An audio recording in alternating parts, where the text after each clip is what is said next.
Site வந்து பார்த்திங்கன்னா ECR லொக்கேஷனில் பீச் ப்ராப்பர்ட்டி தாங்க ஒன்று பார்க்க போகிறோம். கரெக்டாக நம்ம ப்ராப்பர்ட்டி எங்கே இருக்குது அப்படின்னா நெமிலி லொக்கேஷனில் நம்மளோட ப்ராப்பர்ட்டி வந்து அமைஞ்சிருக்குங்க. கொர்க்கோடைல் பார்க் பக்கத்தில் நம்மளோட ப்ராப்பர்ட்டி வந்து அமைஞ்சிருக்கு. நம்ம ப்ராப்பர்ட்டியை பொறுத்தளவுக்கு ஈசிஆர் ரோட்டில் இருந்தும் வாக்கபிள் டிஸ்டன்ஸ், பீச்சில் இருந்தும் வாக்கபிள் டிஸ்டன்ஸுங்க. இந்த ப்ராப்பர்ட்டி ரெசார்ட் கட்டுற மாரியா இருந்தாலும் தாராளமாக ரெசார்ட் கட்டலாம், இல்லை கெஸ்ட் ஹவுஸ் கட்டுற மாரியா இருந்தாலும் தாராளமாக கெஸ்ட் ஹவுஸ். வாங்க பிளாட்டோட டீட்டெயிலாக பார்த்துடலாம். பிளாட்டோட சைஸ்ன்னு பார்க்கும்போது 2400 ஸ்கொயர் ஃபீட்டு டோட்டலாக இருக்குங்க. அதேமாரி நல்ல ஃப்ரண்டேஜ் வச்சு தான் ப்ராப்பர்ட்டி இருக்குது. இது லோன் வேணாலும் லோனும் பண்ணி கொடுக்கலாம். ஏன்னா பீச் சைடில் யாருமே லோன் பண்ணி தர மாட்டாங்க, நம்ம லோன் பண்ணி கொடுக்கலாம். டாக்குமெண்ட் பொறுத்த அளவுக்கு 100% கிளியராக இருக்குங்க. இப்போ நீங்கள் பார்க்கும்போதே தெரியும், நல்ல பீச் வியூ ஆக்சஸில் தான் ப்ராப்பர்ட்டி நல்லா அமைஞ்சிருக்குங்க.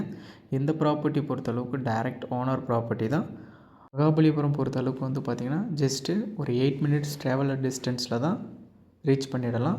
அதேமாரி கோவளம் பீச்சும் நியர்பையில் இருக்குது. உங்களுக்கு மேலும் டீட்டெயில் எதனா தேவைப்படுற மாதிரியா இருந்தால் ஸ்க்ரீனில் இருக்கிற நம்பரை நீங்கள் கான்டாக்ட் பண்ணிக்கோங்க. மறக்காமல் நம்ம சேனலை ஃபாலோ பண்ணிக்கோங்க.